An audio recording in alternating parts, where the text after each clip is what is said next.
Ross is my name.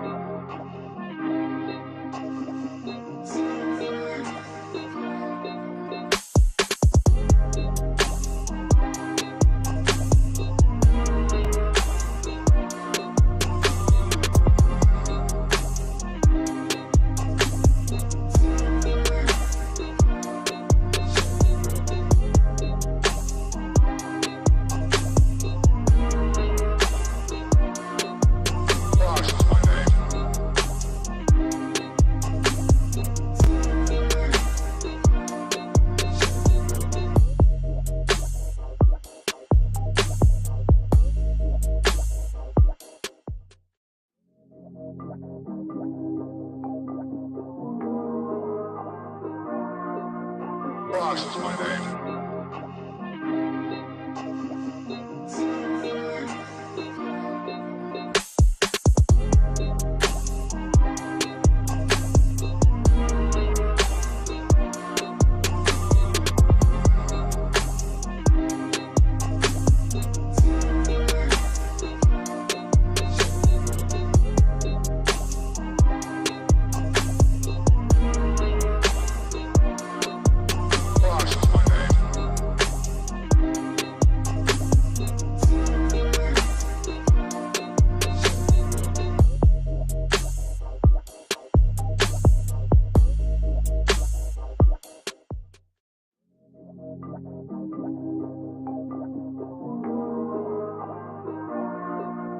Ross is my name.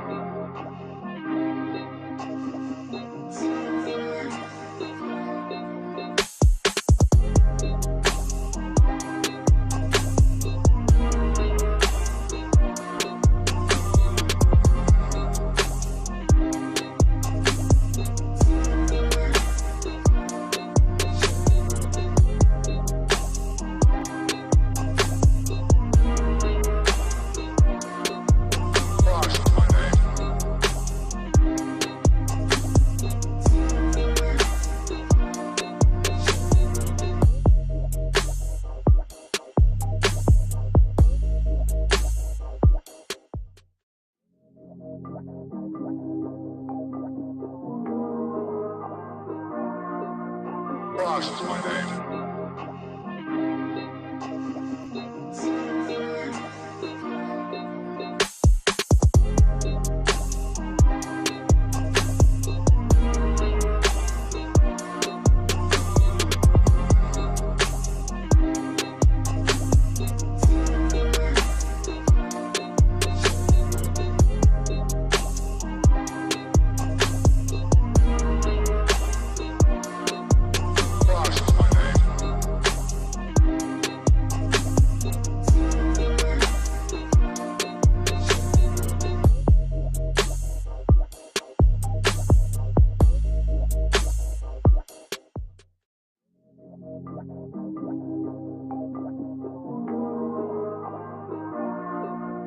Ross is my name.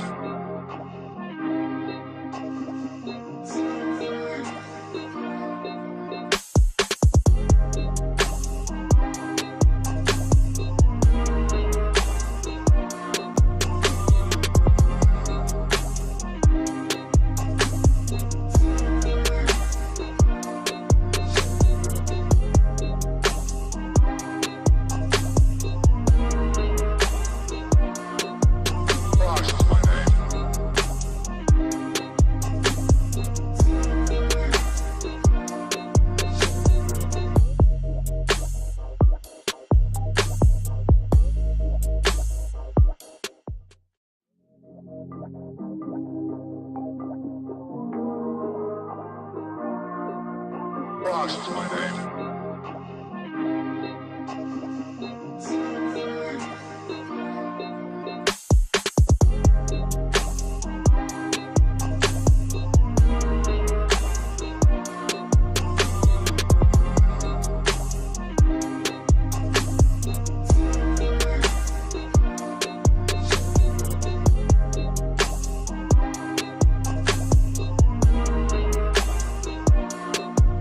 Ross is my name.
Rocks is my name.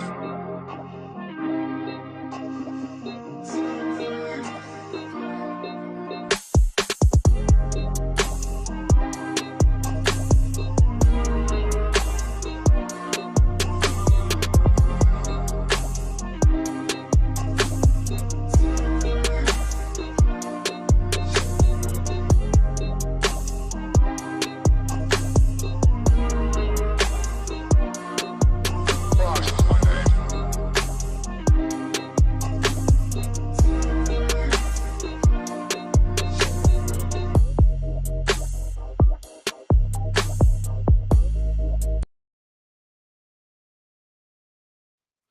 What's good, everyone? Welcome back to another round of this bullshit. I'm Dead Specimen here on Nick Moses' channel. I don't know if Nick's actually even awake right now. I tried texting him earlier, but he did not respond, and I don't feel like calling him because I'm sure his wife would absolutely appreciate that if I called him at fucking 9 in the morning. So, how's everyone doing today? No, it's a little bit early. A lot of bit early, actually. I'm not actually sure if or when we've ever done the stream this early, but I figured it made sense. For those who aren't here from my Twitter, which I don't actually know how many of those there are, you've seen my post, basically completely calling out the absolute shit show of I don't even know what you would call it, announcement, commit to the Homebrew channel. And I have had a lot of very interesting conversations with people regarding this over the past day or so, and for whatever reason, it absolutely blew up overnight. So, where I really want to take this, and really this is going to be a very straightforward stream, because really I just want to get people's takes on whether or not the scene should go back underground. Now, what do I mean by that? Well, I should start off with some context. A lot of conversations that I've had with different people have revolved around the fact that many years ago, the scene was a lot more brazen. Not even necessarily brazen with outright piracy, more so brazen in the fact that there was sort of a knowledge, one that I wouldn't necessarily be as aware of personally, just because I wasn't really alive for that, that yeah, the tools that were being used to actually mod systems and gain the ability to run homebrew, and yes, even backed up games and pirated games, were in of themselves made with some amount of copyrighted code. And this wasn't a taboo. This wasn't something you had to actively hide. This wasn't something you had to be embarrassed about. It was just accepted as a fact. Accepted as something that needed to happen in order for the scene to actually advance in any meaningful way. And so, something that I think is a catalyst for a lot of the drama that's taken place over the past day, ignoring any personal benefits that might come from getting a big stir around a project and tool people haven't really talked about in a big way for many years, but we'll put that to the side for now, is whether or not this kind of issue, this kind of stress, this kind of thorn could be remedied by just simply going back to the old days. Going back to FTP servers, going back to IRC chats, going back to... Oh, welcome back, Blizzard. Blizzard, I think Kyle's busy right now. If you want to, I can join the... or I can send the link if you want to pop in and say whatever. Just going back to the old days where you didn't really need to pretend like console modding was completely free of copyright infringement. this is not an endorsement necessarily of running your homebrew projects brazenly. If copyright infringement can be avoided, that's a good thing. That's a good thing for the people who originally developed whatever copyrighted content. It's good for preservation because you don't have to worry about. It's good, Yelson. I feel like I know who you are. I never remember your YouTube channel, but then you tell me your Discord, and I remember who you are. Oh, there he is. Look who it is. Look who it is. Welcome to the show, Blizzard. How's everybody doing? Bad. Let me guess. The storms got you. Not so much the storms, just the heat. You're getting sick.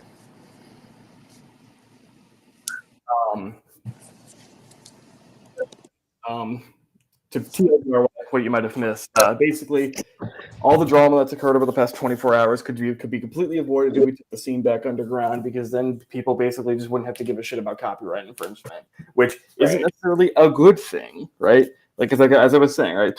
It helps with preservation. You don't have to worry about links getting taken down. You're soft. Okay, now I remember. You don't have to worry about links getting taken down. You don't have to worry about pissing people off. You can be a lot more open, and it does allow for a lot more people to get into the scene and mod their consoles and have a lot of fun.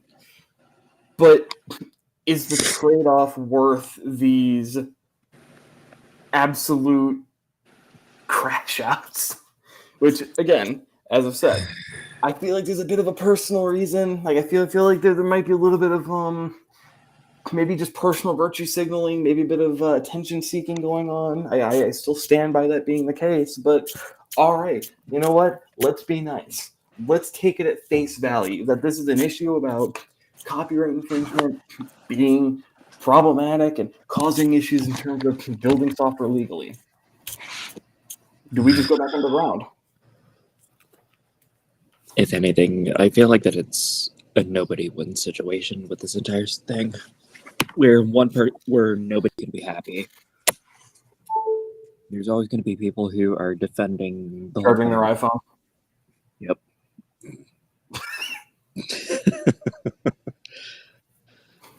But there's always going to be people who are just defending the whole thing of like, oh, you're breaking copyright laws. You can't do this. You can't do that.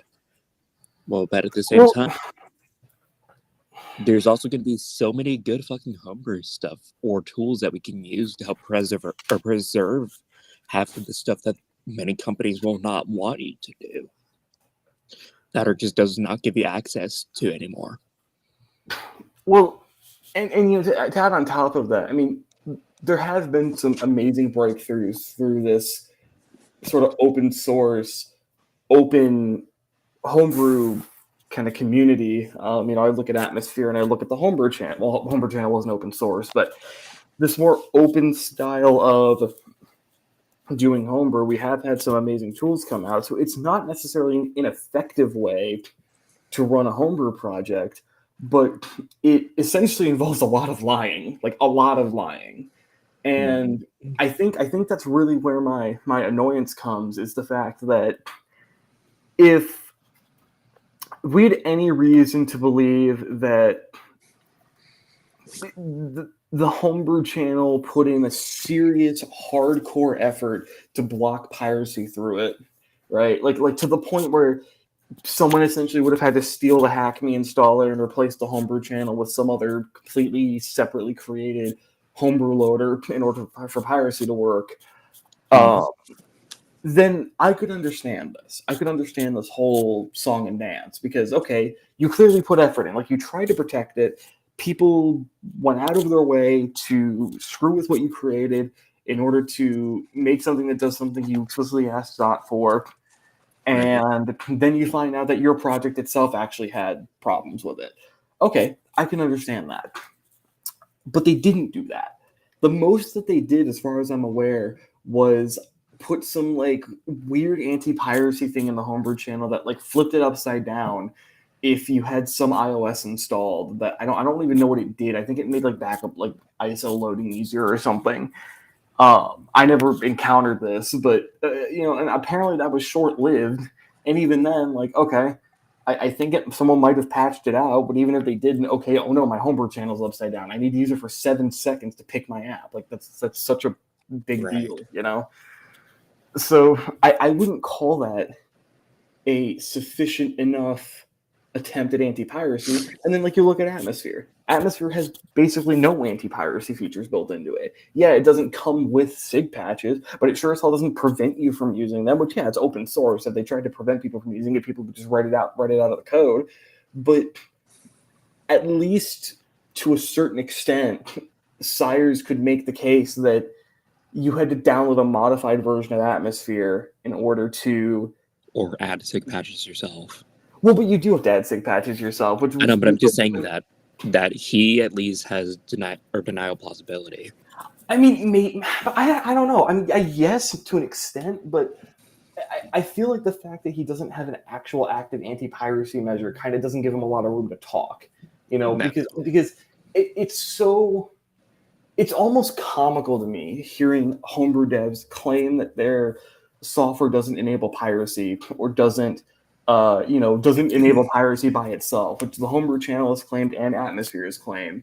Meanwhile, really the homebrew channel, like all you need is an installer. That's basically all you need for the homebrew channel to enable piracy, and all you need for Atmosphere is SIG patches, which you could just download and drag into a folder that Atmosphere has. Like there is a folder in Atmosphere for a specific feature Atmosphere has that can be used to load SIG patches. So sure, like is Sires a direct like 100% line of piracy? No, not necessarily.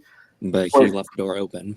He left the door open, and so I don't think that he should be blamed for piracy. And the last thing I'd ever want to see is someone like him, or yes, the homebrew channel developers being ever accused of or getting in trouble for piracy on the respective systems they work for.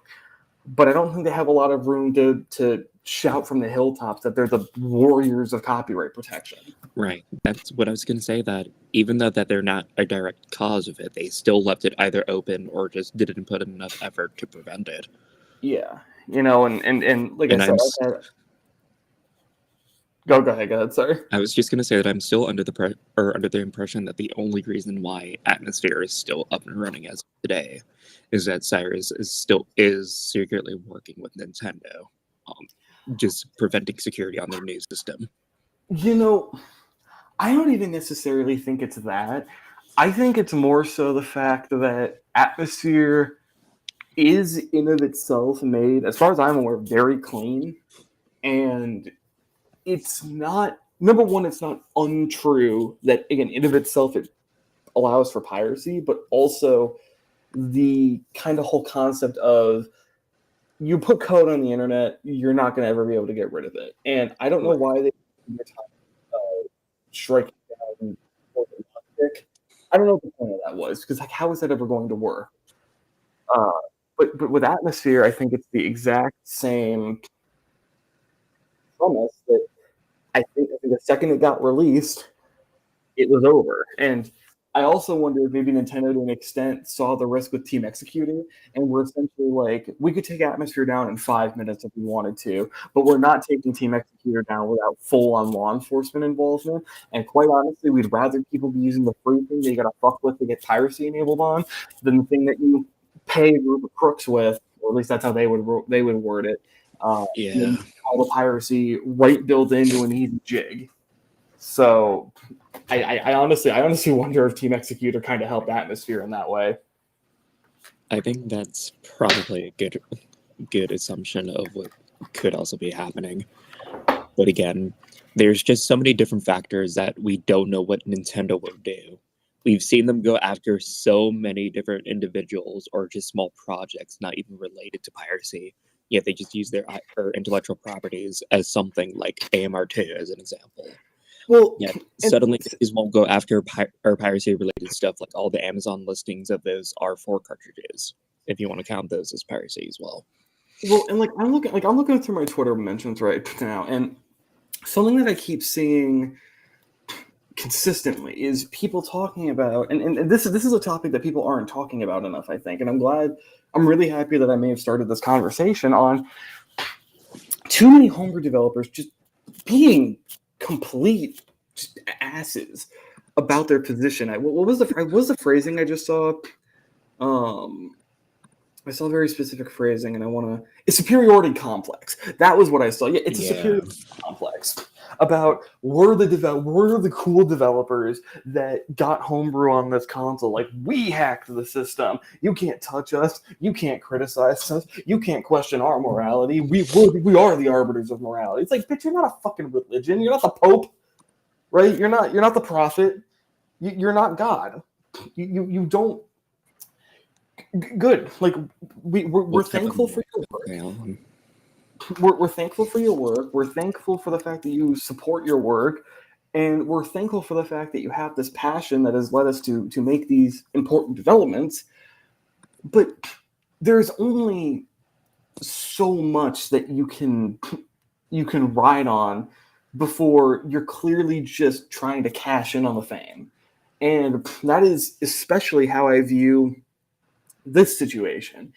Nobody, I had only recently learned, maybe within the past year, actually not even within the past like 4 months, that the developer who made this GitHub commit worked on a Linux project. I had no clue. And honestly, I don't know if I would have known, because I think this person used their real name on the Linux project, so I wouldn't have made the connection. I am convinced that this is just an attempt to recash in on that name recognition, because this gets you very popular among a certain niche of people. Right? Again, if you're the person that creates that foundational homebrew atmosphere, the homebrew channel like Luma, whatever, that gets you a lot of name recognition, whether it's under a team name or an individual name. And something I've noticed is it doesn't necessarily carry, right? You might be able to go between scenes, but it doesn't carry outside of the scene.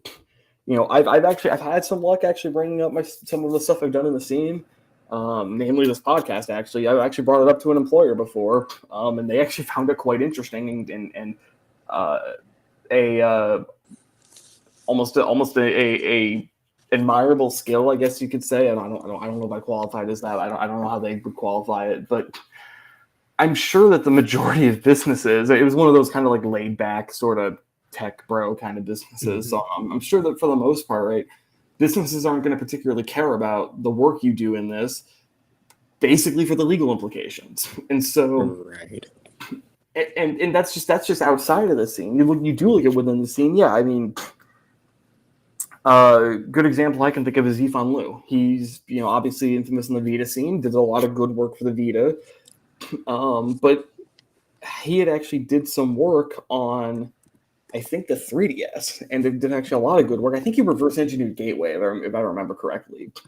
And I don't know obviously how much people would know about that now, because we're kind of in the stability point with Luma, but back then it was, everyone was like, holy shit, Yifan Liu, like, welcome, thank you, like, you're a respected developer, you've done a lot of really good work for the Vita scene, we're happy to have you here, and now you're doing good work for the 3DS scene. And I'm sure that if more developers kind of tried to do that it would work out for them. But it seems like the way it works currently is you're essentially popular for one scene, you're important for one scene, and that's it. Like, you've claimed that scene, it's over. Even the Switch scene. I mean, Cyrus M has come out and straight up said he's not going to work on the Switch 2, which I then made a snarky comment about him not liking like all the drama. Or actually, no, I said it in Spanish, so I have to find the tweet again because I don't remember what I said. But I don't blame him for two reasons. Number one, because I'm sure that'd be a pain in the ass, and God knows how hard the Switch 2 is going to be to hack, especially without a mod chip. But number two, I feel like there's a little bit of that, a little bit of that false hope at the beginning that their tools were going to be used for non-piracy purposes, and then, oh, look at that, there's rampant piracy on the Switch. Like, really, wow, who could have imagined that? And I don't know why it takes a whole round, like going through the rounds for people to realize this. It will always happen. Like when the Switch 2 comes out, I do not want to hear a single developer saying anything about I'm creating tools, but I don't want them to be used for piracy unless A, you're actually going to put some serious measures in to make sure it can't be used for piracy, or B, you're saying I don't want my tools to be used for piracy, so I'm not going to make any. I mean, I can respect that. I mean, that's consistent at least, but saying I don't want my tools to be used for piracy and then making the tools and not putting a serious defense against piracy into it is silly to me and hypocritical and does no help for anybody. That reminds me of the time back in the early days of the 3DS hacking scene. There was one specific developer who figured out how to do SIG patches, yet someone on his team leaked it, and then one of the first custom firmwares that allowed loading some custom firmware from the home screen for the 3DS Pasta CFW released. And so actually, that's what I talked about yesterday. So I did get the timeline wrong because I thought I'd mistaken it as SIG patches get leaked, then they get put into RX Tools, and then RX Tools is made open source, and then Pasta comes out. But I think it was RX Tools comes out, Pasta comes out after SIG patches get leaked, then RX Tools gets SIG patches put in because it could do something Pasta couldn't, and I can't remember what it was, and then they merged. The original guy eventually gave the entire source code of his tool or SIG patch tools to the Pasta CFW team, and then that's where it just kicked off.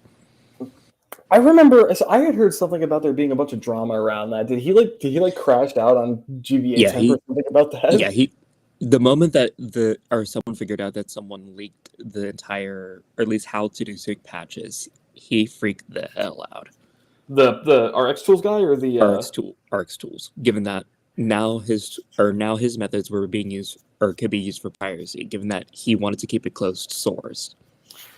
Well, so what? Remind me, because I saw a video on this. And it was a good video, but I haven't seen it in a while. What was RX Tools doing that Pasta wasn't, and vice versa? And why was he so mad that simply SIG? Was it that RX Tools had SIG patches for some specific reason, or? No, he made the tool to make SIG patches from scratch. Oh wow, that's what RX Tools was, and then. And then the ability to add it into systems, so you can load custom firmware or custom or homebrew stuff directly from the homebrew or from the forward it from the home channel instead of always going to the homebrew channel for that type of stuff. I mean, I guess in hindsight, that was a more of a benefit than a curse, because I mean, I'm sure the time. I mean, I'm sure maybe we would have stabilized to Luma eventually, but I'm sure that the timeline would have been extended a bit if people didn't do that. So I mean, rip to Roxas, because I know that he like quit the scene after that, which I mean, I think is a little silly, but I don't know. I guess he was a martyr, so good job, I guess. Another few things that I remember the RX tool gave was title or decryption and title keys decryption, NAND dumping, just the works for the early time. Okay. And then you just add on top of that the ability to have SIG patches, and then I mean that's basically a full-fledged custom firmware at that point. Pretty much. Interesting. Yeah, Also, I mean it's kind of funny too that for whatever reason the 3DS was like immune to the hatred of SIG patches. Like it's just the norm now for the 3DS. Yeah. But although, just speaking back to the whole like martyrdom that some or homebrew developers tend to have for some reason, the only one that I can think of off the top of my head that had that high horse type mentality was the original person who created Tinfoil for the Nintendo Switch. not Blow-R, but the other person. Or Blow-R, actually, yeah, Blow-R. You are talking. Okay. Well, I think he still makes it. So I don't know to what extent that he does, but just in general, like I don't even think he is early times when Team Executor was still around. Well, oh god, there's so much with that guy. I don't even want to. Just Google his name. Just Google Blawar's name. There's so many allegations about I different know, but non-cyber. the only thing that I can criticize about him was what he did, or just because he was just mad at Atmosphere for not allowing piracy, or at least them not wanting piracy on their thing. Well, and again, I go back to how is this guy? People know his full name. They know a lot about him, mainly due to his legal issues, and yet Tinfoil's been around for years. Site's never gone down. Downloads have always been available. Guy has never gotten in trouble with Nintendo. Not to mention the many clones of it, or some I would consider better. Repacks For long of term. it, you kind of thinking? Yeah, repacks. Yeah, well, Nintendo makes it so difficult because you have stuff that I would argue is pretty innocuous, like what's it called, Lockpick, getting DMCA'd. Meanwhile, Tinfoil's not DMCA'd. Maybe it's because it's not open source, but then I mean, Team Executor got outright arrested, so That is I mean. You have Team Executor on one end. You have Team Executor and Tinfoil on one end, with Team Executor getting arrested and Blawar not getting arrested. And then you have Atmosphere and Tinfoil, or not Tinfoil, Atmosphere and Lockpick on the other end, with Lockpick getting DMCA'd and Atmosphere not. So there isn't, I mean, yes, I know there's differences between all those programs, but at the end of the day, I don't think there's any consistency onto what gets in trouble and what doesn't. Right. I think it's just Nintendo just seems to have a bipolar type or swing when it comes to their legal cases at times. I guess so. That's the only way that I can describe it. Well, but see, the thing too, though, is that it doesn't help that. Listen, all respect to Gary Bowser because he has been a very good, he's been very kind to me. Your OPSEC was not great. Everyone got the idea that you were affiliated with Team Executor. I mean, you had Gary and your name on Max Console and whatnot, and you were the admin there. I mean, it was pretty easy to make the connection for him. I don't know how they got Max. I don't know what they had to do to find Max's name or Wanting Chen's name, but then they both weren't indicted here to the U.S. Well, and not only that, they were selling physical products, so obviously money had to change hands. Products had to be shipped between countries, so that makes it a lot more difficult. Going back to the title of this video, right back to sort of the core of this video, if just everybody was, running their projects without putting their face out there, or putting a real name out there, and weren't shipping physical products and weren't taking money. I mean, is that not a slam dunk? Yeah, I mean, maybe it makes certain types of support a little bit harder. Maybe it makes certain types of methods of distribution harder. But okay, so be it. That's not that shouldn't, in my opinion, that shouldn't be top priority. I mean, you have people who have completely private sites that they're releasing cracks onto, and those make it back to the masses. So I don't think that a half underground IRC chat that anyone can join if they know what they're looking for, but you really need to know what you're looking for, having releases go there, I don't think is necessarily going to gatekeep the scene from people. And I don't want gatekeeping. I know I don't. So what's the harm? And I think again, you go back to that God complex though, of I don't think they want to be underground because they don't want to be perceived that way. They want to be perceived as no different from any other standard developer that makes standard software, while at the same time doing things that kind of necessitates an extra level of really protection. And no, I did not go for any Canadian pre-orders. I don't feel like driving 6 hours to pick up my pre-order and or needing to... Neither did I. I was just lucky enough to get a Best Buy one. Nor do I want to pay a 150,000% tariff on my Switch. Or whatever the current rates are now. Though, but I'll be frankly honest, I'm not too familiar when it comes to specific people, given that I'm still fairly new within just general homebrewing scenes. So I'm not too familiar when it comes outside of major consoles like the 3DS, the Vita, the Switch right now. Well, I will say it's been really interesting I've had a bunch of Wii developers actually reply to me and talk about. And now I keep talking about my tweet. Look, honestly, I wouldn't be doing this particular stream. Like, if that hadn't popped off, I would have been like, oh, okay, people don't give a shit, whatever. But I've had a lot of Wii developers reply and essentially say like, yeah, this is a mess to deal with because the people that essentially made the foundation for my homebrew to run on were just like a nightmare to deal with. And it sounds like that they are, just based on how they've been acting. Yeah, I mean, I don't know. I don't get it. Unless something crazy comes out, I mean, I'm sure we're at the point now where this might be able to be laid to rest. Truthfully, I'm still debating whether or not I want to contact this individual and just get a statement of like, who the hell do you think you are, basically. But whether or not I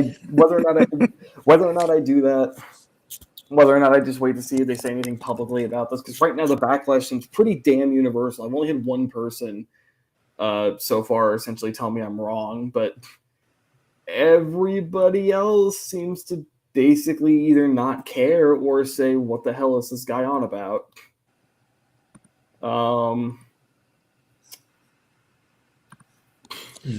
Yeah, I mean, even like I went to the original tweet, the Oatmeal Dome tweet, and like someone said, controversial opinion, there is no need to disclose this. Not particularly because it has 253 likes. So I mean,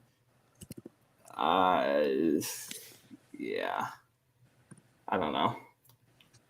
But the only thing I'm seeing people say in response to that though is about well, okay, you say nothing about it, then what if Nintendo, or somebody finds out later? I'm like, I reiterate, number one, they claim to have known that Wii SDK stuff was being used, so I think that ship sailed. They knew about that and they were okay with it. So I mean, if Nintendo wanted to do anything, then they could get their ass. But number two, I don't know. I lost my train of thought. I'm tired. Yeah, honestly, I'm kind of hoping my other class gets canceled because I just want to go to bed. But wasn't that also somewhat of the same reason that the reason why Nintendo went after the Dolphin emulator going onto Steam was because of proposed or stolen Wii keys? Yeah, there's a Wii key in it, but it wasn't even that. I don't even see. I think people have a misconception about that Nintendo like DMCA'd Valve or something. From what I heard, it was as simple as Valve contacted Nintendo and was like, "Hey, someone's trying to put this on our store. Are you okay with this?" And they were like, "Well, we would prefer not if you could." And Valve was like, "Okay, fine, fair enough." So, and just not wanting to cause that much more of a headache of legal battles, they just decided to not add it. But that kind of upset me. Like, look, okay, that's the gentleman's way of doing it, and Valve was totally within their right to do that. I was also kind of hoping that Valve would be willing to be martyrs for us, because they've done a lot of really pro-consumer good things for the video game industry, and I was hoping that they would be willing to be martyrs on this and essentially say, like, oh yeah, we'll gladly put you up, and if Nintendo tries to sue us, we'll fight back tooth and nail, because it's your right or whatever. But they weren't, and honestly, that's fine. That's, like I said, that's their right. And I don't know why if I was in Valve's position, but I was kind of hoping that their insane amounts of like doing things that most companies wouldn't do for the consumer would have carried it. Although I can also see the same reason why is because, again, Nintendo will fight tooth and nail as well just to bring that thing down.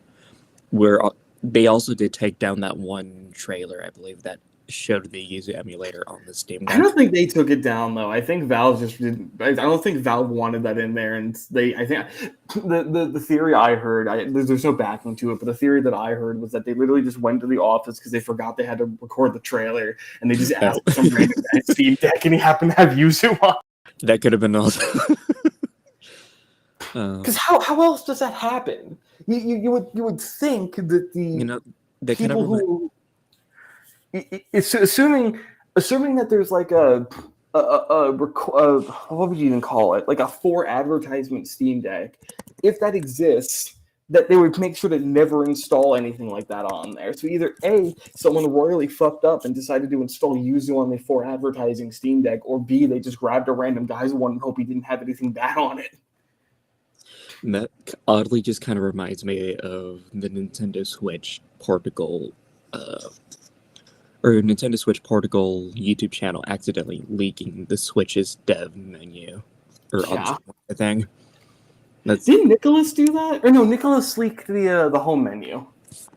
the home menu, but I'm just saying like the full dev menu of a dev kit, just on the commercial itself. I don't know. This is I just don't all- know if the video is still up, but it would be funny if it's still up. Can we just listen? I just make this one plea to the hacking community. Can the Switch 2 be like moderately drama free? Like moderate, not even drama free and like entirely. Just moderately. Like let's not kick somebody out for a random Google Pixel exploit that has nothing to do with the Nintendo Switch. Let's not go and come out of nowhere to shut down the GitHub of a fucking tool that people haven't talked about in the mainstream for years and years for virtue signaling purposes.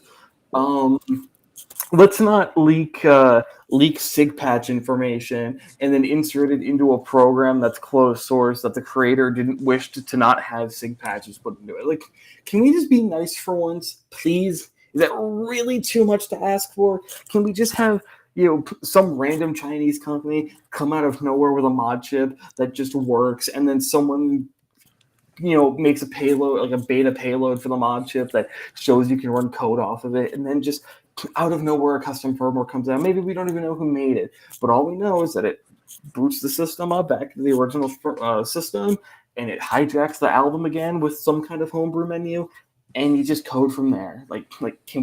We have a very linear path we can take. Switch 2 seems pretty, not like similar-ish enough to the Switch 1 that I'm sure porting over the tools that we used over on the Switch 1 won't be the worst thing in the world.